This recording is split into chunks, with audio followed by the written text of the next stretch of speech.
Bon les gars, j'espère que vous allez tous bien et que vous avez passé une excellente journée ou bien une excellente soirée. Je ne sais pas quand vous regardez cette vidéo. Mais c'était juste pour revenir sur quelques questions. Beaucoup de gens m'ont envoyé des questions que je devais répondre. J'ai sélectionné quelques questions que je devais répondre. Et je vous remercie pour votre travail et votre engagement parce que c'est pas donné à n'importe qui. Surtout ceux qui regardent mes vidéos sans s'abonner. Ouais, c'est du sale boulot.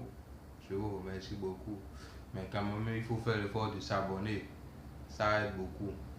Donc, bref, c'était juste pour revenir sur quelques questions que les gens m'ont envoyées et je vais profiter de cette vidéo pour faire rapidement l'avant-match du match Barça-Valence, le quart de finale de la Coupe du Roi. Donc, sans plus tarder, abordons les vrais sujets. Il y a quelqu'un ici qui demande, quand tu vois cet effectif du Barça, est-ce que ça peut gagner la Ligue des Champions? Bon, bref, pour la Ligue des Champions, moi je ne suis pas inquiet, je suis plutôt confiant. Je ne sais pas si on va la gagner, mais je pense que avec ce que l'équipe fait, on est capable d'aller plus loin dans cette compétition. Mais le but, c'est pas d'aller plus loin, c'est quand même gagner cette compétition. On a gagné la Ligue des Champions, ça date déjà près de 10 ans. Donc, c'est quelque chose qu'il faut revoir. Donc, avec le travail que le coach fait, je pense que vraiment, on peut y croire. Mais je ne dis pas ça pour dire que le Barça va fort. Bref, vous m'avez compris.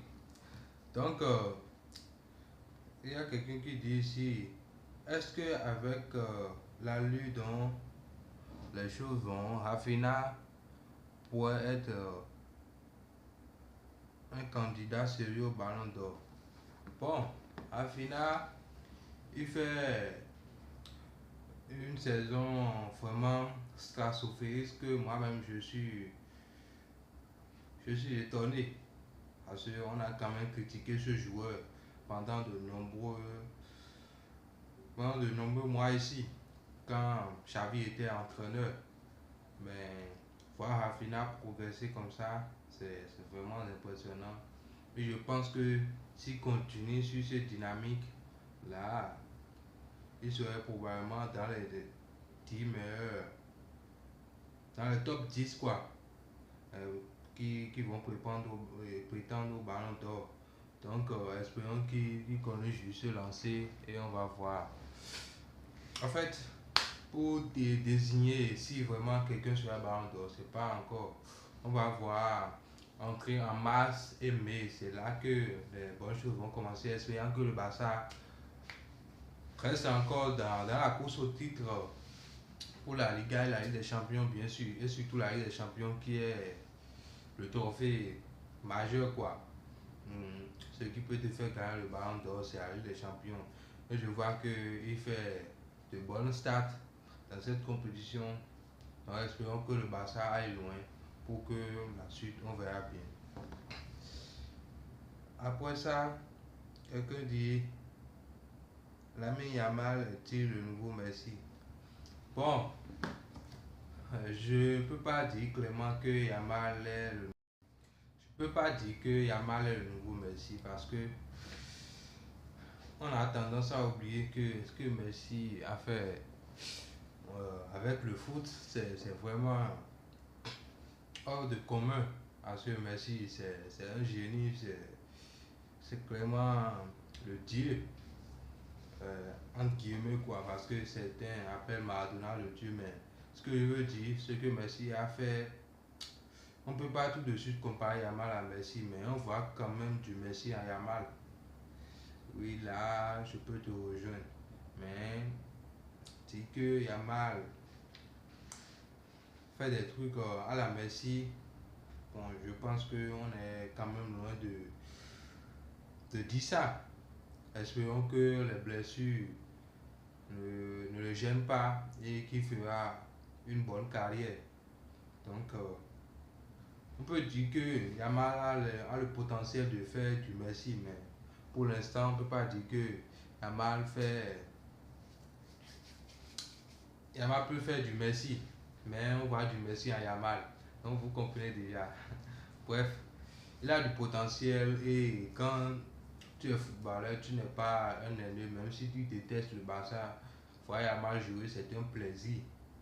Non, mais quel talent. Moi, je me suis assis des fois, je me demande si vraiment il a 17 ans. Vraiment, c'est vraiment stratosphérique ce que fait Yamal avec la balle. Quand, quand il reçoit la balle, tu te mets dans la tête que il va faire un petit truc quoi, qui va te faire dire waouh.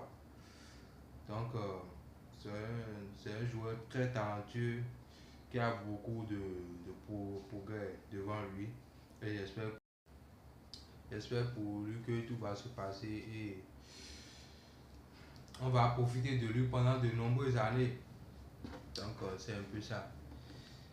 Et il y a quelqu'un ici qui demande: n'as-tu pas vu le Real Madrid se plaindre et les arbitres sont sanctionnés? Bon, pour le Real, moi je ne suis pas trop fan parce que certains disent que le Barça aussi est favorisé par l'arbitrage, mais dans ce domaine, j'aime pas trop parler de ça parce que c'est quelque chose qui ne m'intéresse pas trop. Parce que c'est difficile quand même à distinguer ça. Parce que je vois que le Barça et le Real, c'est deux géants qui influencent beaucoup l'arbitrage, surtout en Espagne. On voit qu'en Europe, c'est le Real qui est plus avantageux. Mais ce que je veux dire est que si on parle de l'arbitrage en Liga, c'est vrai que c'est c'est pas ce qu'on attendait d'un grand championnat. C'est pas ce qu'on attendait d'un grand championnat. Par exemple, on se compare la Première Ligue et le championnat allemand. Donc, ce qui fait que beaucoup de gens disent que l'arbitrage en Liga est dégueulasse. Et moi-même, d'un point de vue, je vois que c'est vraiment ridicule. Parce que, quand même, il faut voir la faute que Romero a commis sur Mbappé. Je ne dis pas que cela peut faire que l'Espagnol n'aurait pas gagné ce match, mais plutôt que dans le sens où ça conditionne un peu le match. Donc, c'est un truc qui arrive. Et le match du Barça contre Alaves aussi. Les gars, je sais pas, ça c'est un anti-jeu. C'est clairement l'équipe qui te fait déjouer. C'est l'équipe qui te fait déjouer complètement et à un niveau donné, tu vois que c'est dégueulasse quoi. Parce que une équipe qui fait plus de 20 fautes dans le match et qui a quand même reçu seulement 2 cartons jaunes. Et le Barça qui en a fait 8 et a pris 5 cartons jaunes. Donc, c'est très, très, très. La balance est trop léger. Moi, j'aime pas trop parler de l'arbitrage parce que c'est un sujet qui ne m'inspire pas beaucoup. Donc, j'aime pas trop parler de ça, mais c'est très complexe quand même.